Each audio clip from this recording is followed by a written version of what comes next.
ఈరోజు మనం next further క్వశ్చన్స్కి వెళ్తున్నాం.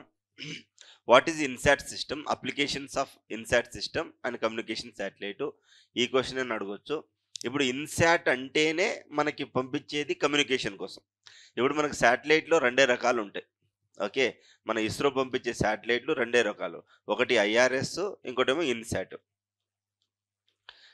ఐఆర్ఎస్ అంటే ఇండియన్ రిమోట్ సెన్సింగ్ శాటిలైట్.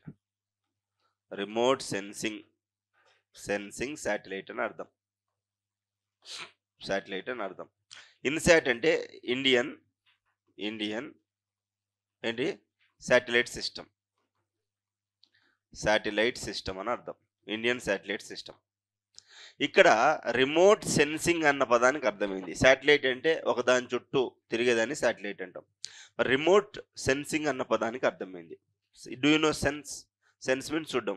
ఇప్పుడు నేను ఇక్కడ ఉన్నా, నన్ను చూడండి అందరు. నీ కళ్ళు ఇటు ఇటు ఇటు చూస్తే, మళ్ళీ నన్నే చూడండి అందరు. ఇటే చూడండి. నీ కళ్ళు నీకు చెప్పకుండా ఇంటి తెరుస్తున్నాయి. మళ్ళీ నన్నే చూడండి అందరు. అంటే యు ఆర్ సెన్సింగ్. అది లేకపోతే సెన్స్లెస్ అంటాం. అంతే కదా, మనిషి బతికాడా లేదా అనేది కన్ను రెప్పలు తీసి టార్చ్ లైట్ వేస్తే సెన్స్ చేస్తుందా లేదా, పీపుల్ డైలైట్ అవుతుందా లేదా, దాని సెన్సింగ్. రిమోట్లీ సెన్సింగ్ అంటే వెనకాల కూర్చున్న ఆ అబ్బాయి నన్ను చూస్తున్నాడు, is remotely sensing me. Okay, నువ్వే నన్ను చూడు. ఇటు ఇటు తల తిప్పినావు, ఇటు తిరిగితే ఇటు తల తిప్పినావు. అంటే you are remotely sensing me. If you sense me remotely, it is called remote sensing. అంటే దూరంగా ఉండి ఒకదాన్ని కంటిన్యూస్గా అబ్జర్వ్ చేసేదాన్నే రిమోట్ సెన్సింగ్ అంటాం. శాటిలైట్ అంటే ఏంటి? ఒకదాన్ని చూస్తే దాన్ని, అంటే కంటిన్యూస్గా ఒకదాన్ని చుట్టేదాన్ని శాటిలైట్ అంటాం. అందుకోసమే అది ఇండియా వాళ్ళు పంపించారు కాబట్టి ఇండియన్ రిమోట్ సెన్సింగ్ శాటిలైట్ అని ఆ పదానికి అంత మీనింగ్ ఉందన్నమాట. రిమోట్ సెన్సింగ్ అన్న పదంలో ఇంత నిగూఢ గుప్తమైనటువంటి అర్థం ఉన్నది. ఇండియన్ శాటిలైట్ సిస్టమ్ అంటే ఇన్సాట్ అనేది మీకు చెప్పా కదా, రిమోట్ సెన్సింగ్ శాటిలైట్ దేన్ని చూస్తుంది? ఓన్లీ రిసోర్స్ మేనేజ్మెంటే చేస్తుంది. రిసోర్స్ మేనేజ్మెంటే చేస్తుంది. ఓకే, వెరాజ్ ఇండియన్ శాటిలైట్ సిస్టమ్ వచ్చేసరికి ఓకే, ఇది కమ్యూనికేషన్ కోసం. అంటే ఏమేం కమ్యూనికేట్ చేస్తుంది అనేది క్వశ్చన్ ఇక్కడ. చూడండి, దాంట్లోనే అర్థం ఉంది. ఓకే, తురియం అన్న పదంలోనే నీకు మాండక ఉపనిషత్తు ఉంటుంది. మాండక ఉపనిషత్తులోనే ఊర్లో ఉన్న అన్ని రిలీజియన్స్కి అర్థం మాండక ఉపనిషత్తు. మండక ఉపనిషత్తు అంటే ఏంటి? మండకము అంటే కప్ప, పాముకు ఒక స్టోరీ చెప్తుంది అనమాట. ఆ స్టోరీయే అంతరాత్మ. ఆ అంతరాత్మనే మన హిందూ రిలీజియన్. చూడు, మండుకం ఆ పదంలో ఎట్లుందో ఇక్కడ కమ్యూనికేషన్. ఇండియన్ శాటిలైట్ సిస్టమ్ అనేది కమ్యూనికేషన్ అన్న. ఏం కమ్యూనికేట్ చేస్తుంది అంటే టెలిమెడిసిన్, టెలిఎడ్యుకేషన్ గురించి. లేదు అనుకుంటే నీకు ఏమేమి వస్తాయంటే communication, weather forecasting, radio, TV broadcasting, video conferencing, disaster management. Video conference అన్న పదం ఎప్పుడు వినిపిస్తుంది సార్ అంటే చంద్రబాబు నాయుడు గారు సీఎంగా ఉంటే వినిపిస్తుంది. నోరు తెరిస్తే వీడియో కాన్ఫరెన్స్ పెడతాం పట్టండి అంటాడు ఆయన. ఓకే, ఆయనకి ఏదున్నా పీపీటీలు కావాలి, ఏదున్నా లైవ్గా ఏం చేస్తావు చెప్పు, ఇంకో వారంలో నువ్వు ఏం చేస్తావు చెప్పు అంటాడు ఆయన. సరే, వీటిని జీశాట్ శాటిలైట్ అంటాం. GSAT variety. Okay, GSAT variety అంటే ఇవి ఎక్కడ ఉంటాయి? ఇవి ఏదరో జియో స్టేషనరీ ఆర్బిట్లో అయినా ఉంటుంది, లేకపోతే జియో సింక్రనస్ ఆర్బిట్లో అయినా ఉంటుంది. జియో సింక్రనస్ ఆర్బిట్లో అయినా ఉంటుంది. అర్థమైంది కదా? అంటే 36,500 కిలోమీటర్ల దూరంలో ఉండాలి. ఇక్కడ ఫిక్స్డ్ అయినా ఉండాలి, లేదా కదులుతూ అయినా ఉండాలి. సేమ్ అది కూడా 36,500 కిలోమీటర్లోనే ఉంటుంది, తిరుగుతూ ఉంటుంది. ఇవన్నీ మనం ఆల్రెడీ నేర్చుకున్నాం కాబట్టి డైరెక్ట్ జంప్ అయ్యా. ఓకేనా, కన్ఫ్యూజ్ అవ్వద్దు. అయితే ఇది ఎప్పుడు లాంచ్ చేశారు? ఏది? Indian communication satellite system, telemedicine, teleeducation గురించి రాయమన్నా ఇదే రాయాలి. వాట్ ఈజ్ ఇన్సాట్ సిస్టము లేదా అప్లికేషన్స్ ఆఫ్ ఇన్సాట్ సిస్టమ్ అన్నా ఇదే రాయాలి. సో ఫస్ట్ ఇన్సాట్ ఏ అనేది 1A 1982 ఏప్రిల్ 10న పంపించారు.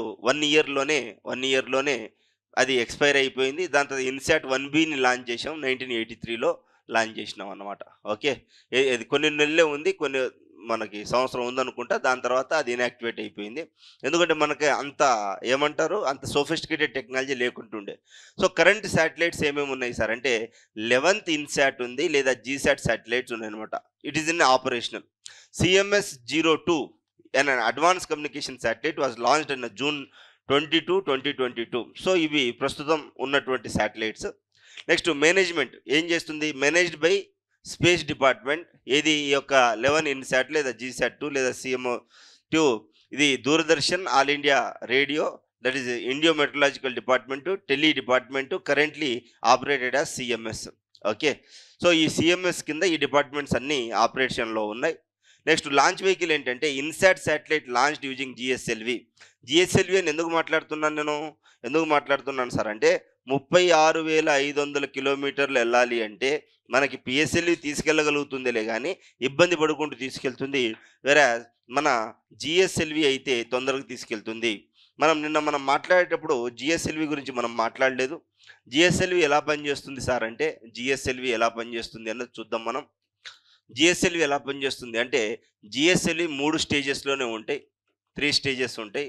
ఈ 3 స్టేజెస్ ఎలా ఉంటాయి అంటే సార్ ఫస్ట్ ఎప్పుడైనా సరే సాలిడ్ ఉంటుంది, సెకండ్ది లిక్విడ్ ఉంటుంది, థర్డ్ది వచ్చేసరికి క్రయోజెనిక్ ఉంటుంది. క్రయోజెనిక్ ఇంజన్కి ఎఫిషియన్సీ ఎక్కువ, ఇది ఎక్కువ లోడ్ని తీసుకెళ్ళగలుగుతుంది. ఓకే, నీకు జియో ట్రాన్స్ఫర్ ఆర్బిట్లో కానీ, జియో ఎర్త్ ఆర్బిట్లో కానీ, జియో సింక్రనస్ ఆర్బిట్లో కానీ, GSOలో నీకు శాటిలైట్ పెట్టాలి అంటే PSLV కూడా పెట్టగలుగుతుంది, పెట్టలేదని కాదు, అది కూడా పెట్టగలుగుతుందిలే. కానీ ఈ యొక్క GSLV రాకెట్స్ ఏవైతే ఉన్నాయో ఈజీగా తీసుకెళ్ళగలుగుతుందన్నమాట. దీనికి స్ట్రాపర్ బూస్టర్స్ పెడతాం. ఒకవేళ 2 పెడితే 2x అంటాం, 4 పెడితే 4x అంటాం, 6 పెడితే 6x అంటాం. దీన్నే బాహుబలి అని కూడా అంటారు. ఓకే, సో ఈ విధంగా ఫ్యాట్ బాయో ఏదో పేరు ఉంటుంది, ఫ్యాట్ మ్యాన్ అని. సో దాని ద్వారా నువ్వు ఏ శాటిలైట్ అయినా ఎంత దూరమైనా తీసుకెళ్ళొచ్చు. అది GSLV గురించి. ఓకే, సో కొంచెం టెక్నికాలిటీ అంటే ఏది ఏంటి అని రాస్తే సరిపోతుంది. ఇక్కడ అప్లికేషన్ రాయమన్నాడు కాబట్టి మనకి మన ఏమంటారు దూరదర్శన్ ఒకటి, మన టీవీకి వచ్చే ఒకటి, ఇవి కొంచెం రాస్తే సరిపోతుంది అన్నమాట. ఓకే, ఇవి కొంచెం రాస్తే సరిపోతుంది. నెక్స్ట్ ఇన్సాట్ అప్లికేషన్స్ ఏంటో చూద్దాం ఇప్పుడు మనం. చూడండి, చాలా ఇంపార్టెంట్. ఇందాక డిస్కస్ చేసిన టెక్నికాలిటీ మీకు అర్థం కాకపోయినా ఏం కాదు, ఇది అర్థమైతే చాలు. First gram SAT. Okay, first దాన్ని ఏంటిది gram SAT. It connects state offices to a district and a black office for a data transmission, governance, a distance education, telemedicine, disaster management and implanted in Odisha, Andaman Nicobar island, Rajasthan, west Bengal. ప్రస్తుతానికి gram SAT అనేవి ఈ 4 రాష్ట్రాల్లో ఉన్నాయి. ఎక్కడెక్కడ? Odisha, Andaman Nicobar, Rajasthan and west Bengal. ఎందుకంటే చూడండి, ఇక్కడ information డెసిమినేషన్ అనేది చాలా క్విక్గా ఉంటుందండి. ఎక్కడైతే ఇన్ఫర్మేషన్ డెసిమినేషన్ క్విక్గా ఉంటుందో అంటే ఈ యొక్క సమాచారం ఎంత త్వరగా వెళ్తే అంత బాగుంటుంది అన్నమాట. ఇప్పుడు మీకు తెలుసు టెలిమెడిసిన్ ద్వారా వచ్చే బెనిఫిట్ ఏంటంటే మీకు గుడ్ గవర్నెన్స్ తెలుసు. గుడ్ గవర్నెన్స్ ప్రిన్సిపల్స్ ఏంటి? Tree cap. టీ అంటే ఏంటి? ట్రాన్స్పరెన్సీ. ఆర్ అంటే ఏంటి? Rule of law. ఇంకో ఆర్ అంటే ఏంటి? రెస్పాన్సిబిలిటీ. ఈ అంటే ఏంటి? Efficiency and integrity. ఈ అంటే ఎఫెక్టివ్నెస్. సి అంటే కన్సెన్సస్ బిల్డింగ్. ఏ అంటే ఆన్సరబిలిటీ. పి అంటే participation of the people. So ఇవన్నీ ఉంటే మనకి ఏమవుతుంది సార్ అయ్యా అంటే ఓకే, పీపుల్ యొక్క ట్రస్ట్ని గెయిన్ చేయగలుగుతాం.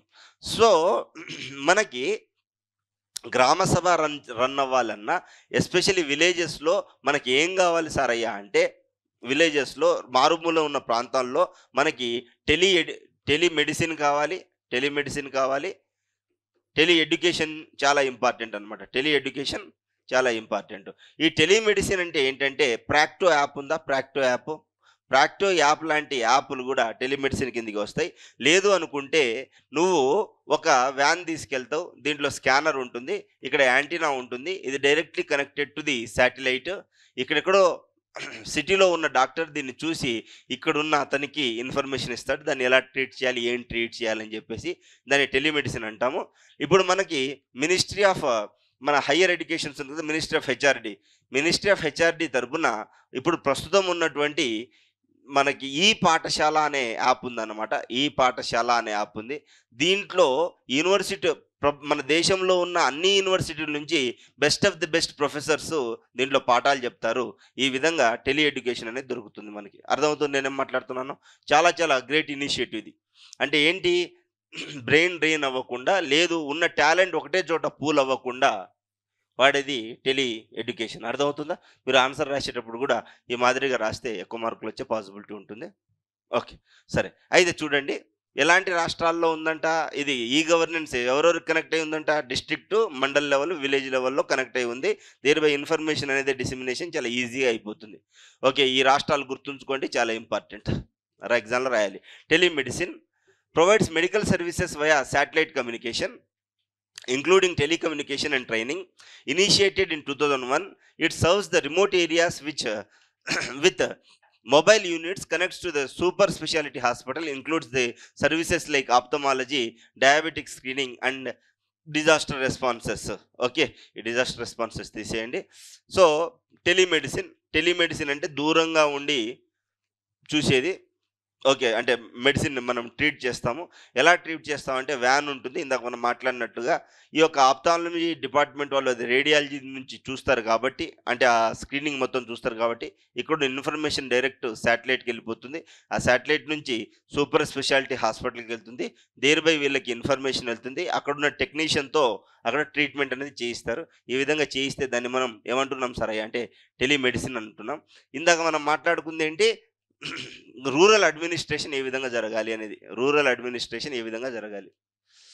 సరే, మనము సెకండ్ ఏఆర్సీలో strengthening the grass root level administration అని ఒక చాప్టర్ ఉంటుందన్నమాట. Strengthening the grass root level administration అంటే దిగువ స్థాయిలో ఉన్నటువంటి గ్రామ పంచాయతీలకి ఎంత త్వరితగతిన ఇన్ఫర్మేషన్ వెళ్ళినా, లేదా కరప్షన్ లేకుండా ఉన్నా సరే ఊరు అనేది చాలా డెవలప్ అవుతుంది. అర్థమవుతుంది నేనేం మాట్లాడుతున్నాను? సో ఈ గ్రామ్ శాట్ ద్వారా ఆ efficient administration of the village is possible. Okay, గ్రామ స్థాయిలో అత్యున్నతమైనటువంటి సేవలు విలేజర్స్కి వెళ్తాయి అన్నమాట. ఓకే, టెలిమెడిసిన్ నీకు అర్థమైంది, టెలి ఎడ్యుకేషన్ ఇవన్నీ నెక్స్ట్ చాప్టర్లో అప్లికేషన్స్ ఆఫ్ అనువర్తనాలు. ఓకే, స్పేస్ టెక్నాలజీ యొక్క అనువర్తనాల గురించి మాట్లాడతాడు. నెక్స్ట్ వచ్చేసరి satellite based education services initiate by EDUSAT in 2004, later using GSAT satellite including ETV channel for educational broadcast in various languages and programmes for rural development, health and agriculture. మనకి అన్నదాత అని వచ్చేది కదా చిన్నప్పుడు, అన్నదాత. ఓకే, పాట గుర్తొస్తుంది, 7 గంటలకు వస్తుంది. ఓకే, ఇవన్నీ వచ్చాయి. 64 networks across the various state. Okay, ఇది టెలి ఎడ్యుకేషన్ గురించి మాట్లాడుతుంది. ఓకే, ఇంకా మన తెలంగాణలో కూడా టీశాట్, ఇది కూడా రాయాలి, టీశాట్ ప్రొవైడ్ చేస్తుంది. ఓకే, తెలంగాణ శాటిలైటా. సో ఈ యొక్క టీశాట్ ద్వారా మనకి అన్ని కాంపిటేటివ్ ఎగ్జామ్కి ఫ్రీగా కోచింగ్ ఇస్తున్నారు. బట్ మనం అక్కడ తీసుకోం, అది వేరే విషయం. ఫ్రీ అంటే మనకు నచ్చదు, అస్సలు నచ్చదు. నేను ఆల్రెడీ ఇవన్నీ నా యూట్యూబ్ ఛానల్లో ఉన్నాయి, ఎవరు చూడరు. ఇక్కడ 5 వేలు కట్టుకు చూడండి రాని చూస్తారు, అప్పుడు చూస్తారు. మంచిగా ఉంటుంది అది. సరే, village resource centres VRC establish to provide space based services directly to the rural population. VRC connect training centres and university offering a training in agriculture, horticulture and aquaculture, health and education. Over 461 VRCs operational, benefiting 5 lakh people annually. అంటే ఇది ఎలా పనిచేస్తుందో చెప్తా పట్టండి మీకు. ఇది application of robotics with AI, with ICT, with space technology, ఈ 4 కలిసి దీంతోపాటు మనకి అగ్రికల్చర్ని కలుపుతుంది. అంటే ఇది ఏం చేస్తుంది సార్ అంటే, కొన్ని రోబోట్లు ఉంటాయి, మనం వ్యవసాయంలో వాడేటటువంటి రోబోలు ఉంటాయి పిచికారీ చేయడానికి, వాటికి వీటి. ఓకే, సో ఈ విధంగా ఒక డ్రోను పిచికారీ చేస్తుంది. దీంట్లో ఇలా డ్రోన్ ఉంటుంది అనమాట. మీ ఊర్లో ఉన్నాయా డ్రోన్స్? రాలే ఇంకా, ఇస్తున్నారు కదా గవర్నమెంట్, సబ్సిడీ ఇచ్చి ఇస్తున్నారు, నువ్వు తీసుకో. ఇక్కడ పెద్ద ట్యాంక్ ఉంటుంది అనమాట, ఇట్లా ట్యాంక్ ఉంటుంది. ఓకే, ఇక్కడ నుంచి స్ప్రేయర్స్ ఉంటాయి, ఇట్లా స్ప్రేయర్స్ ఉంటాయి. ఓకే, అన్ని 4 దిక్కుల స్ప్రేయర్స్ ఉంటాయి. ఓకే, ఇలా స్ప్రేయర్ ఉంటదనమాట. ఇలా స్ప్రేయర్ ఉండి ఇక్కడంతా ట్యాంక్ అంతా నిండితే చేసేసొస్తది. బట్ దీనికి కొన్ని కెమెరాస్ ఇన్‌బిల్ట్ ఉంటాయి. ఈ డ్రోన్‌కి direct access to the nearest agriculture ఆఫీస్‌కి ఉంటదనమాట. ఈ డ్రోన్ ఏం చేస్తది అంటే సాయిల్ హెల్త్ ఎలా ఉంది? దీంట్లో మాయిశ్చర్ ఎంతుంది? న్యూట్రిషన్ కంటెంట్ ఎంతుంది? సాయిల్ హెల్త్ మొత్తము నియరెస్ట్ దీనికి పంపిస్తది. దేనికి పంపిస్తది? మన అగ్రికల్చర్ ఆఫీస్ ఉంటది. మండల్ లెవెల్ ఆఫీస్ ఉంటది. దానికి పంపిస్తది. ఇలా ప్రతి ఒక్క ఇన్ఫర్మేషన్ మండల్ లెవెల్ నుంచి శాటిలైట్‌కెళ్తది. శాటిలైట్‌కెళ్ళిన తర్వాత ఈ ఇన్ఫర్మేషన్ ఇండియాలో ఉన్న అన్ని అగ్రికల్చర్ యూనివర్సిటీస్‌కెళ్తాయి. మన కంట్రీ డెవలప్ అవ్వకపోవడానికి మెయిన్ రీజన్ ఏంటంటే ఎడ్యుకేషన్‌ని యూనివర్సిటీస్‌ని రిసర్చ్‌ని అగ్రికల్చర్ కావచ్చు, ఎలాంటి సెక్టార్‌కైనా లింక్ చేయకపోవడం ద్వారా మనం బాగుపడలే ఇన్ని సంవత్సరాలు. నేను భువనేశ్వర్ వెళ్ళా పాఠాలు చెప్పడానికి. అక్కడ సెంచూరియన్ అనే యూనివర్సిటీ ఉంటది. సెంచూరియన్. అది ఐఐటీ భువనేశ్వర్ కంటే తక్కువేం కాదు. అక్కడ ఏం చేస్తారు తెలుసా? మెకానికల్ డిపార్ట్మెంట్‌కి అనుసంధానం చేసి ఈ వెహికల్ మ్యానుఫ్యాక్చరింగ్ కంపెనీ ఉంటది. ఒడిస్సా మొత్తము ఈ వెహికల్స్ అక్కడి నుంచే ప్రొడ్యూస్ అవుతాయి. ఏం చేస్తారు? ఫస్ట్ ఇయర్‌లో నువ్వు జాయిన్ అవ్వంగానే నీకు 3 నెలలు 3000 stipend. Second year 5000, third year 8000, fourth year 10,000 salary రూపంలో స్టైఫండ్ ఇస్తారు. అప్పుడు నీకేమైతది? ఆయనకి చీప్ లేబర్ దొరికింది. నీకు డైరెక్ట్ ఇండస్ట్రీ ఎక్స్‌పోజర్ వచ్చింది. అప్పుడు నీకేమైతది? మార్కెట్‌కి డిమాండ్‌కి తగ్గినటువంటి చదువు వస్తది. అలా చదువు రావడం ద్వారా నీకు ఫస్ట్ విద్యార్థి పేదరికం నుంచి బయటకొస్తాడు. స్కిల్డ్ ఎడ్యుకేషన్ దొరికింది. ఎంప్లాయ్‌మెంట్ దొరికింది. దెన్ ఆయనకి మార్కెట్‌లో ఉన్న నీడ్ తెలిసింది. డైరెక్ట్ ఆయన ప్రొడ్యూస్ చేసేవి ఉన్నాయి కాబట్టి ఏమైనా పేటెంట్ ఉండే మార్కెట్‌కి తగ్గట్టు చేస్తారు. ఇప్పుడు ఐఐటీస్‌లో మన కాలేజెస్‌కి డిఫరెన్స్ ఏంటంటే ఇదే. ఫర్ ఎగ్జాంపుల్ అక్కడ ఓషన్ స్టడీస్ ఉందనుకో, అన్నీ లైవ్ ఉంటుందన్నమాట. ఓకే. భువనేశ్వర్ సముద్రానికి దగ్గరే ఉంటది కదా ఒడిస్సా. సో, అట్లా you name the course, they have the real time experiences. ఈ విధంగా ఉంటే ప్రపంచం ముందుకెళ్తది. ఎస్పెషల్లీ మన ఇండియా విల్ మూవ్ ఫార్వర్డ్ ఇలాంటి రిసర్చ్ ఉంటే. సో, ఇక్కడ ఏం చేస్తుందంటే ఇలా అగ్రికల్చర్‌లో ఉన్నటువంటి ఈ చీడపీడలన్నిటి గురించి ఇన్ఫర్మేషన్ అగ్రికల్చర్ ఆఫీస్‌కెళ్ళి, అక్కడి నుంచి శాటిలైట్‌కెళ్ళి, అక్కడి నుంచి యూనివర్సిటీస్‌కెళ్ళి వాళ్ళు దీని మీద రిసర్చ్ చేసి, ఈ ఇన్ఫర్మేషన్ కంప్యూటర్‌లో ఫీడ్ చేస్తే, అది కాస్త శాటిలైట్‌కెళ్ళి, మళ్ళీ అగ్రికల్చర్ ఆఫీస్‌కెళ్తే, మళ్ళా ఈయన ఫోన్‌లో మెసేజ్ వస్తది. ఎవరు? మన ఫార్మర్స్ ఫోన్‌లో మెసేజ్ వస్తది. ఇంత అడ్వాన్స్ అయింది మన కంట్రీ అని మనకు తెలియదు. ఇలా పనిచేస్తే దాన్ని రోబో అంటాము. ఇలా అసెస్ చేయడాన్ని ఆర్టిఫిషియల్ ఇంటెలిజెన్స్ అంటాం. ఈ రోబో, ఏఐ కలవాలి అంటే మన ఐసీటీ ఇన్ఫర్మేషన్ కమ్యూనికేషన్ టెక్నాలజీతో కలవాలి. ఇదంతా స్పేస్ టెక్నాలజీతో లింక్ చేసుకున్నాం కాబట్టి అగ్రికల్చర్ వృద్ధి చెందుతుంది. దాంతో దిగుబడి పెరుగుతుంది. దిగుబడి పెడితే సబ్సిస్టెన్స్ ఎకానమీ కాస్త సర్ప్లస్ ఎకానమీగా మారుతది. ఓకే. మనది సబ్సిస్టెన్స్ ఎకానమీ కాస్త సర్ప్లస్ ఎకానమీ. అంటే కూడు కోసం చేసేటటువంటి, అంటే రైతే రాజును చేసే టెక్నాలజీనే ఈ టెక్నాలజీ అంటాము. ఈ పని ఎవరు చేస్తున్నారు? మన విలేజ్ రిసోర్స్ సెంటర్ చేస్తుంది. సో, ఈ ఒక్క ఫ్లో చార్ట్‌లోనే నీ సెకండ్ చాప్టర్ అనువర్తనాలన్నీ అయిపోతున్నాయి. ఓకే. అనువర్తనాలన్నీ అయిపోతున్నాయి. Next television coverage and DTH services. Okay. So, extends TV coverage nationwide, including remote areas, through the INSAT satellite, support DD and private channels, INSAT 3A, 3C, 4B facilitate broadcasting. అంటే ఏంటి? ఈ యొక్క satellites అన్నమాట. ఈ ఇన్సాట్ శాటిలైట్లు చాలా satellite వెళ్ళినాయి ఇప్పటికీ. Okay. మీకు మళ్ళా చెప్తున్నా, ఇన్సాట్‌లో మనకి కమ్యూనికేషన్ శాటిలైట్ వెళ్తాయి. వేరేజ్ ఐఆర్ఎస్‌లో రిసోర్స్ మానిటరింగ్ శాటిలైట్స్ వెళ్తాయి. ఇలా అందరూ అట్లా ఫస్టే అన్నీ చెప్పేసిన. అందుకోసం ఈ ప్రాబ్లం రాకుండా ఉండడానికే నీకు ఫస్టే చెప్పేసిన. నువ్వేం చదవకుండా వస్తేవా? ఎగ్జామ్ ఏమో పోస్ట్‌పోన్ అవుతుందనే హోప్స్ ఏమైనా ఉన్నాయా ఇంకత? అట్లేం లేవుగా. మరి ఎందుకు చదివి రావట్లే? ఏ రోజు ఆ రోజు చదివి రావాలి కాక. చదివి రండి. సరే. అయితే ఈ విధంగా INSAT 3A, 3C, 4B facilitate broadcasting DTS services offered by dish TV and Tata sky. DTH అంటే డైరెక్ట్ టు హోమ్. అంటే ఈ టీవీ ప్రసారాలు ఏవైతే ఉన్నాయో, ఈ ప్రసారాలన్నీ శాటిలైట్‌కి వెళ్తే, శాటిలైట్ నుంచి డిటిహెచ్ అన్నీ. దీనికి వైర్ కనెక్షన్ అవసరం లేదు. డిటిహెచ్‌కి వైర్ కనెక్షన్ అవసరం లేదు. చిన్న యాంటీనా ఉండి పైన ట్రాన్స్పాండర్ ఉంటది. ఆ శాటిలైట్‌ని అట్లే చూస్తా ఉంటది. ఇటు అటు కదిలితే ఆ ట్రాన్స్పాండర్ ఇటు అటు కదిలిందనుకో యాంటీనా రాదు. ఓకే. సో, ఇట్లే చూస్తా ఉంటది జియో స్టేషనరీ శాటిలైట్‌కి. ఓకే. ఈ విధంగా మనకి కావాల్సినన్ని సర్వీసెస్ వస్తాయి. ఓకే. ప్రతి ఒక్క దానికి మనకి మన ఇది ఉంటదనమాట. ఐపీ అడ్రెస్ ఉంటది. అర్థమైందా నేనేం మాట్లాడుతున్నానో? ప్రతి దానికి ఐపీ అడ్రెస్ ఉంటది. ఆ ఐపీ అడ్రెస్ ఉంటది కాబట్టి నీకేమైంది? ఐపీ అడ్రెస్‌తో నీకు రూ. 15 అయితే ఒకటే ఛానెల్ వస్తది. రూ. 30 అయితే 2 ఛానెల్ వస్తది. రూ. 199 అయితే అన్ని ఛానెల్ వస్తది. నువ్వేం చేస్తావు? అన్నీ ఏయించుకుంటావు. కానీ నువ్వు ఏది చూడవు. ఒకటే చూస్తావు. మళ్ళీ ఒకటే ఏయించుకోవాలంటే మనసు ఒప్పదు. అన్నీ కావాలి.